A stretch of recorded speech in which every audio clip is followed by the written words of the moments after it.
కేంద్ర ప్రభుత్వ కార్మిక రైతాంగ వ్యతిరేక విధానాలకు వ్యతిరేకంగా అన్నమయ్య జిల్లా కలెక్టరేటు ట్రేడ్ యూనియన్స్ కిసాన్ సంయుక్త మోర్చా సంఘాలు ధర్నా చేపట్టాయి. జోరు వాలను సైతం లెక్క చేయకుండా ధర్నా నిర్వహించారు. ధర్నాలో పాల్గొని వైసీపీ రాష్ట్ర ప్రధాన కార్యదర్శి మాజీ ఎమ్మెల్యే గడికోట శ్రీకాంత్ రెడ్డి మద్దతు తెలిపారు. వారికి కేంద్ర రాష్ట్ర ప్రభుత్వాల వల్ల అనేక రంగాల్లో కార్మికులు, రైతులు, కర్షకులు అనేక ఇబ్బందులు ఎదుర్కొంటున్నారన్నారు.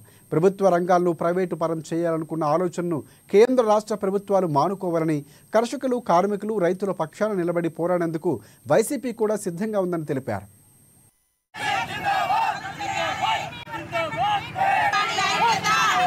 ఈ మహాధర్నా కార్యక్రమాన్ని చేపట్టడం, వర్షం పడుతున్నా కూడా ఇంత పెద్ద ఎత్తున కామ్రేడ్స్ కానీ, అక్క చెల్లెళ్ళు, సోదరిమణులు అంతా కూడా, రైతులందరూ కూడా ఇక్కడ హాజరయ్యి ఇక్కడే వాళ్ళ నిరసన విధానాన్ని ప్రభుత్వానికి తెలిసే విధంగా పోరాడుతుండడం నిజంగా చాలా సంతోషదాయకం. ఏదైతే గౌరవ కామ్రేడ్స్ చెప్తున్నారో, ఈ ప్రభుత్వం ఏర్పడిన తర్వాత అనేక రంగాలలో రైతులకు, కార్మికులకు, కర్షకులకు ఇబ్బందులు జరుగుతున్నాయి.